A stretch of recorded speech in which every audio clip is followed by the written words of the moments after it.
You'll never make it to the top." Veronica said it with that smile she always wore when she thought she was being clever. The same smile she'd given me when she took credit for the Brennan account. The same one when she made sure I wasn't invited to the quarterly strategy meeting. My name's Logan Pierce. I'm 31 years old and I've been grinding at North Peak Financial in Manhattan for 7 years. Started as an analyst straight out of college. Worked my way up to senior associate. I handle portfolio management for high net worth clients, the kind who don't blink at 7-figure investments. I'm good at what I do, maybe too good. Veronica Hale sat across from me in the conference room, her manicured fingers drumming against the mahogany table. She'd been at the firm for 5 years, came in as a lateral hire from some boutique firm in Connecticut. Somehow managed to fast-track herself to senior associate within 18 months. She had the right connections, the right last name, and apparently the right willingness to step on anyone who got in her way. "The partners are looking for leadership material," she continued, her voice carrying the condescending tone she reserved for people she considered beneath her, someone who understands the bigger picture. I kept my expression neutral. We were discussing the promotion to vice president that had just opened up. The promotion I'd been working toward for 3 years. The promotion she'd been angling for since the day she walked through those glass doors. "I've brought in more revenue than anyone else in our division this quarter," I said quietly. "Revenue is just numbers, Logan. The partners need someone they can trust in the boardroom. Someone who fits the culture." There it was. The coded language that meant I didn't belong.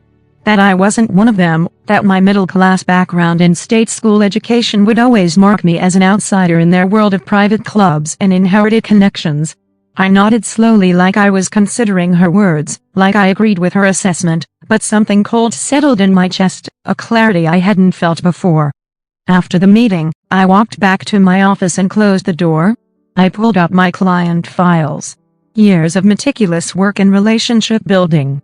The Brennan account alone was worth $12 million in assets under management. The Kowalski Trust brought in another 8.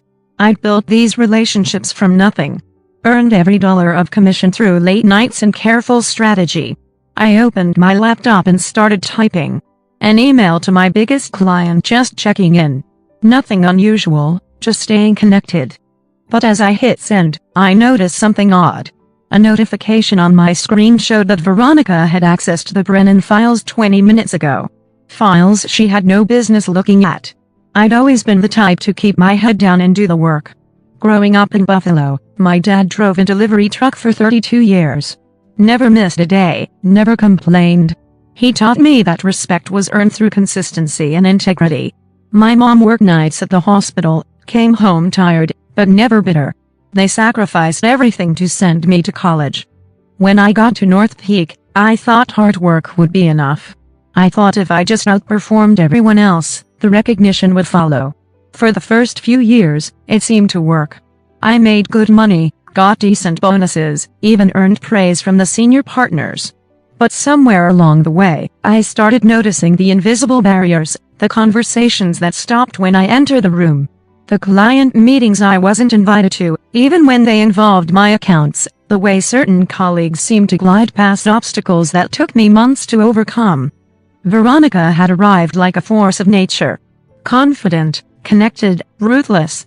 She had this way of making herself indispensable to the partners, always volunteering for high-profile projects, always available for after-hours drinks and weekend golf. Within 6 months, she was handling accounts that took other people years to access. I started paying closer attention to her methods. The way she'd position herself in meetings to take credit for collaborative work.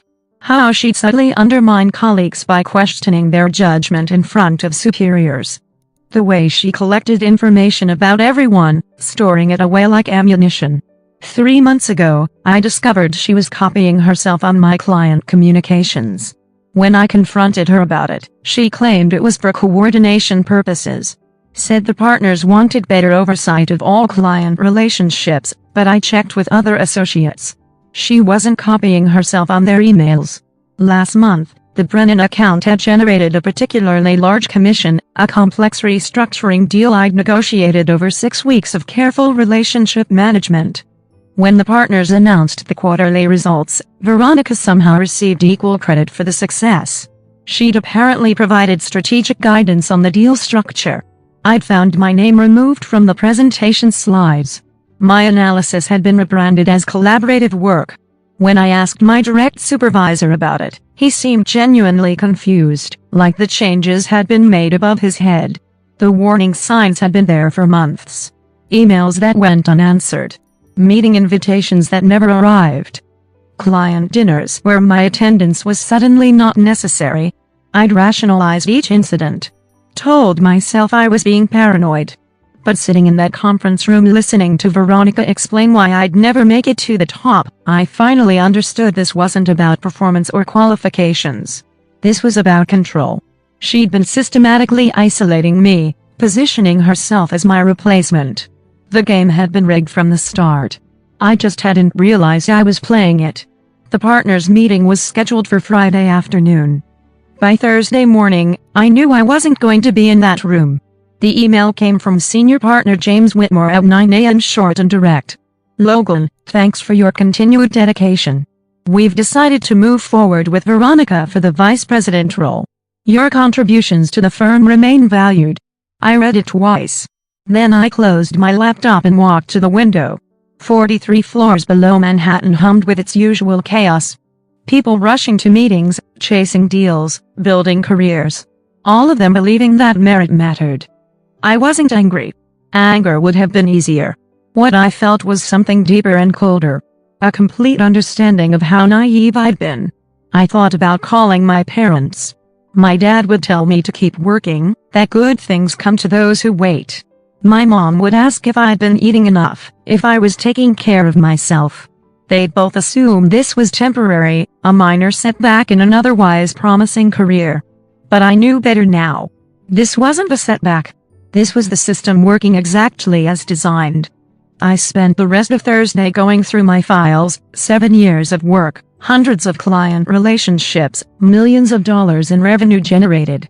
All of it about to be transferred to someone who'd spent more time playing politics than actually doing the job.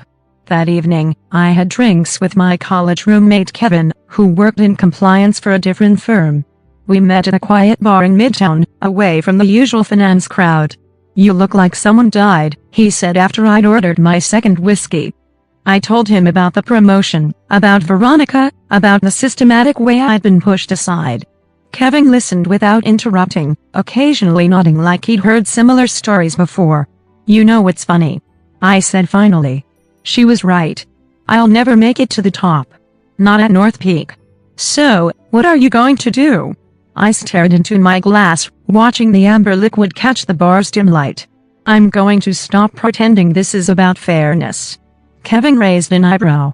Meaning Veronica wants to play games. "She's good at games, but she made one mistake." "What's that?" "She thinks I'm still playing by the rules." I finished my drink and left cash on the table. Kevin tried to ask more questions, but I was already moving past explanations, past justifications, past caring what anyone thought about what came next.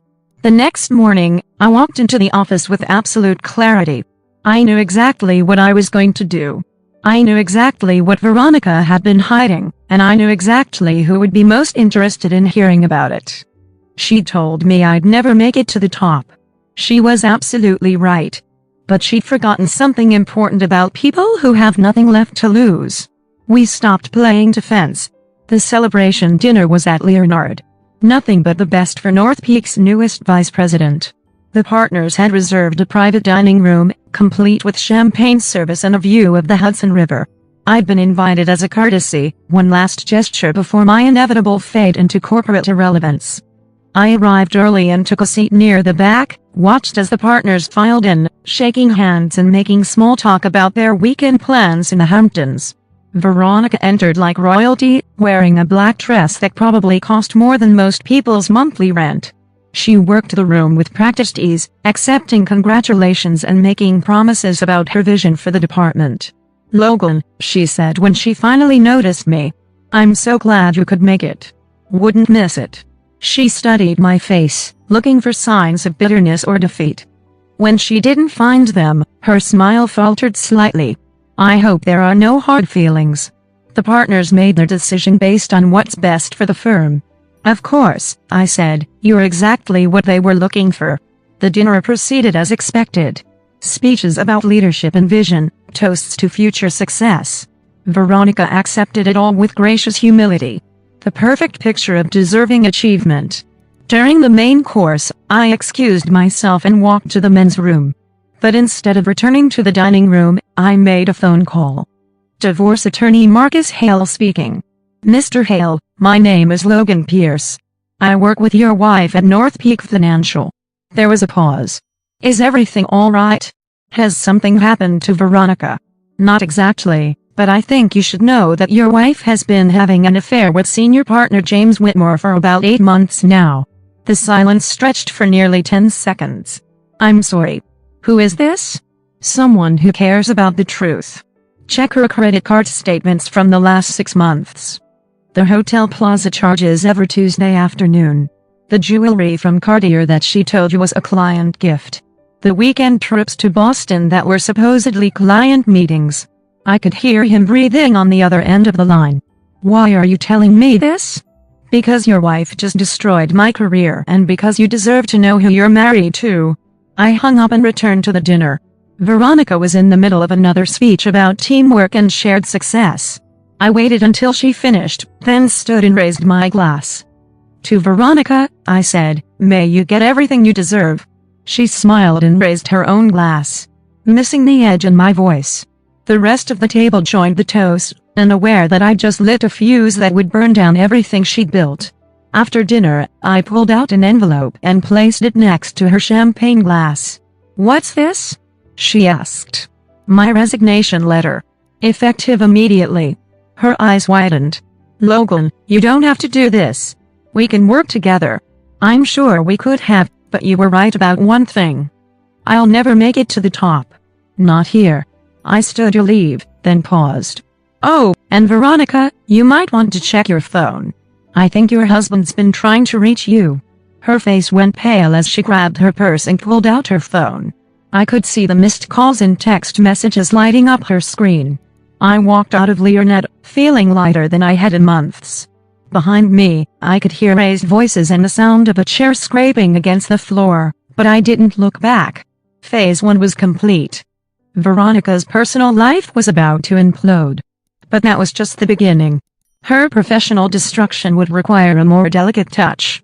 Good thing I'd spent the last 3 days preparing for exactly that. I spent Saturday morning in my apartment organizing 7 years of documentation. Files I'd copied before turning in my company laptop.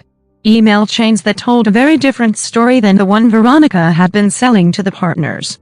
The affair with Whitmore was just the obvious transgression. What I discovered went much deeper. For the past 2 years, Veronica had been running a sophisticated scheme. She'd been steering high-net-worth clients towards specific investment products that generated unusually high fees, products that happened to be managed by her former colleagues at her previous firm in Connecticut. In exchange, she received kickbacks disguised as consulting fees paid to a shell company she'd registered in Delaware. The Brennan account had been the perfect example. The strategic guidance she'd claimed credit for had actually involved pressuring me to recommend a series of hedge fund investments that generated massive commissions. When I'd resisted, suggesting more conservative options that better matched the client's risk profile, she'd gone around me directly to Whitmore. The pattern was consistent across multiple accounts. Complex financial products that enriched Veronica and her co-conspirators while exposing clients to unnecessary risk. She'd been gambling with other people's money and pocketing the proceeds. I'd started noticing the irregularities months ago, but hadn't connected all the pieces until this week. Late nights spent cross-referencing trade confirmations with client statements, tracking money flows through corporate databases, building a case that would be impossible to dismiss or explain away. Sunday evening, I made another phone call. Securities and Exchange Commission Enforcement Division. I'd like to report securities fraud at a registered investment advisor. The intake officer was professional but thorough. I provided Veronica's full name, her employer information, and a detailed summary of the kickback scheme. I explained that I had documentary evidence of the violations and was prepared to provide witness testimony. Can you email us the supporting documentation already prepared? You'll have everything within the hour. I spent Sunday night uploading files to the SEC's secure portal, bank records showing the Delaware Shell Company, email chains discussing the fee arrangements, trade confirmations that demonstrated the pattern of unsuitable recommendations, client statements showing the impact on portfolio performance. By Monday morning, I'd also contacted the Financial Industry Regulatory Authority and the New York State Attorney General's office. 3 separate investigations that would approach the case from different angles, making it impossible for North Peak to contain the damage through their usual political connections. But I wasn't finished. Corporate fraud investigations could take months or even years to develop. I needed something more immediate. Monday afternoon, I called Marcus Hale's law office. Mr. Hale, this is Logan Pierce. We spoke Friday evening. Mr. Pierce, I want to thank you for bringing this matter to my attention. You were absolutely right about my wife's activities. I'm sorry you had to learn about it this way. Actually, you may have saved me from something much worse. I've been reviewing our joint financial accounts, and I've discovered some irregularities that concern me. Large cash deposits that don't match her reported income. Investment accounts I wasn't aware of. I smiled. Marcus Hale was one of Manhattan's most aggressive divorce attorneys. If anyone could unravel Veronica's financial web, it would be him. That sounds like something you should discuss with her employer, I suggested. Especially if those deposits might represent unreported income from business activities. That's exactly what I was thinking. In fact, I believe I'll be contacting their Human Resources Department first thing tomorrow morning. Perfect. While federal investigators built their case methodically, Veronica's own husband would attack from the inside. Her marriage, her career, and her freedom were all about to disappear simultaneously. She told me I'd never make it to the top, but she'd forgotten that sometimes the most devastating attacks come from below. Tuesday morning arrived with October rain streaking the windows of my apartment. I made coffee and checked the news on my phone, waiting for the first domino to fall. It happened at 9:47 a.m. A text from my former colleague, Jessica. Holy Logan. Veronica's husband is in the office with HR and the partners. What the hell is going on? I poured a second cup of coffee and opened my laptop. From my kitchen table, I watched 7 years of careful planning reach its conclusion. Marcus Hale wasn't just any divorce attorney. He was a former federal prosecutor who specialized in complex financial cases. When he discovered his wife's affair, he'd done what any good lawyer would do. He'd started digging. What he'd found in their joint accounts would have been enough to destroy her career by itself. Unexplained deposits totaling nearly $200,000 over the past 18 months. Money that clearly represented unreported income from her kickback scheme. But Marcus had gone further, using his divorce proceedings as legal cover. He'd subpoenaed Veronica's banking records, her email accounts, and her business communications. Everything I'd provided to federal investigators. He was now presenting directly to North Peak's senior management. The beauty of the situation was its legal elegance. Marcus wasn't trying to harm his wife's career. He was simply trying to determine her true net worth for asset division purposes. The fact that his investigation would expose massive securities fraud was just an unfortunate side effect. My phone buzzed with another text from Jessica. Partners called emergency meeting. Veronica looked like she was going to throw up. I walked to my window and looked down at the street. Somewhere across town, Veronica was sitting in a conference room watching her life disintegrate in real time. Her husband presenting evidence of her fraud. Her affair with Whitmore exposed to the entire partnership. Her carefully constructed image crumbling under the weight of documentation she couldn't deny or explain. At 11:30 a.m. Jessica called me directly. Logan, you're not going to believe this. They just escorted Veronica out of the building. Security took her computer, her files, everything. Word is they're suspending her pending a full investigation. That's terrible, I said, trying to keep the satisfaction out of my voice. There's more.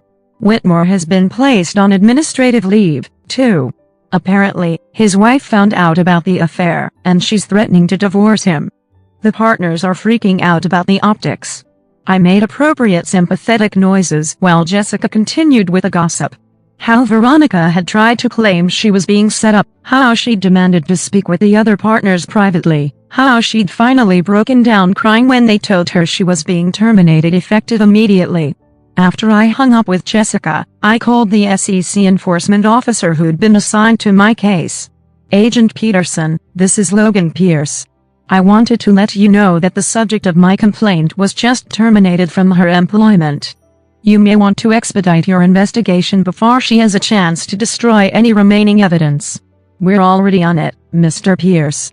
Based on your documentation, we've obtained a court order to freeze her assets and preserve all relevant records. We'll be conducting interviews with her former colleagues this week and her cooperation with the investigation. Let's just say her attorney is recommending full disclosure in exchange for leniency. We expect to have a complete picture of the scheme within 30 days. I hung up and poured a third cup of coffee. Outside, the rain had stopped and patches of blue sky were breaking through the clouds. Veronica had been right about one thing. I'd never make it to the top at North Peak Financial, but I'd never wanted that kind of success anyway. The final act played out exactly as I'd choreographed it. Wednesday morning, the Wall Street Journal ran a front-page story about securities fraud at a prominent Manhattan investment firm. They didn't name Veronica specifically, but anyone in the industry would recognize the details. The Delaware shell company, the kickback scheme, the systematic exploitation of high-net-worth clients. By noon, the story had been picked up by Bloomberg, CNBC, and the Financial Times. North Peak's stock price dropped 12% in after-hours trading. The partners issued a statement promising full cooperation with federal investigators and announcing the immediate termination of all employees involved in the scheme. Thursday brought the SEC's formal charges. 8 counts of securities fraud, 2 counts of investment advisor fraud, 1 count of money laundering. The complaint was devastating in its specificity, laying out exactly how Veronica had stolen from her clients and enriched herself through systematic deception. Her arrest Friday morning was almost anticlimactic.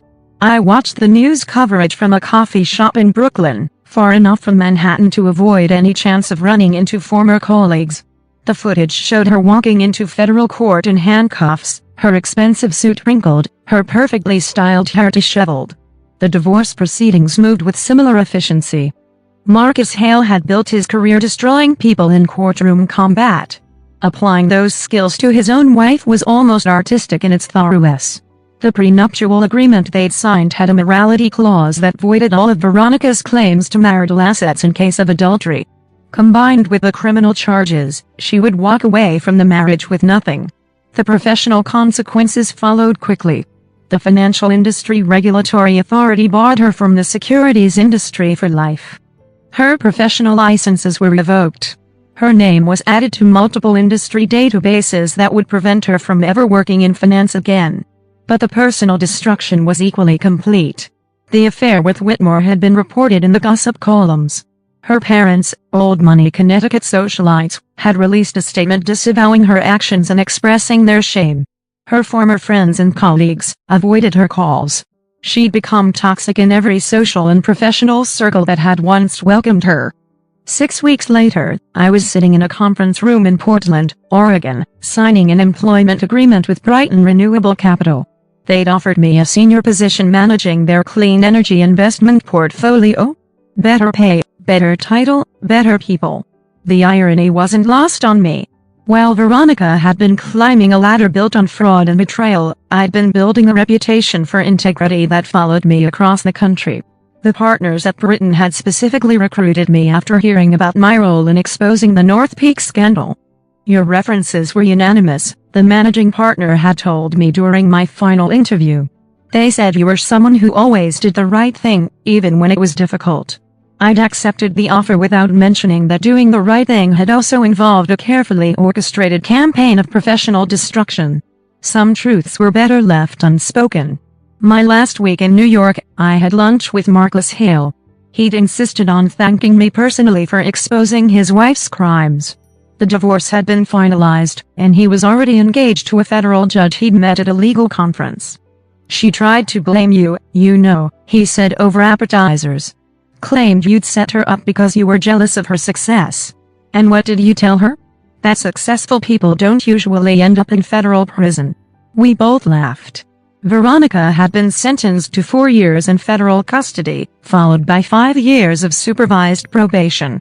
She'd also been ordered to pay full restitution to her victims, a sum that would keep her in debt for the rest of her life.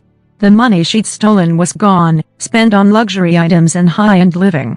The clients she'd defrauded were pursuing civil suits that would claim any remaining assets. She would emerge from prison with nothing. No career, no family, no friends, no future in the industry that had once seemed to promise her everything. Meanwhile, James Whitmore had been forced to resign from North Peak in disgrace. His wife had taken half his assets and his reputation in their divorce. He'd been forced to sell their Hampton house and move to a modest apartment in Queens. The other partners had made it clear he would never work in finance again. As I sat in that Portland conference room signing papers that would define the next chapter of my career, I thought about what Veronica had told me that day in the North Peak conference room. You'll never make it to the top. She'd been wrong about a lot of things, but maybe not about that. The top, as she defined it, required compromises I wasn't willing to make. It demanded a willingness to step on other people that I'd never possessed. It meant becoming someone I didn't want to be. I never had to push her off the ladder. She climbed it with broken rungs, and eventually, gravity had done the rest.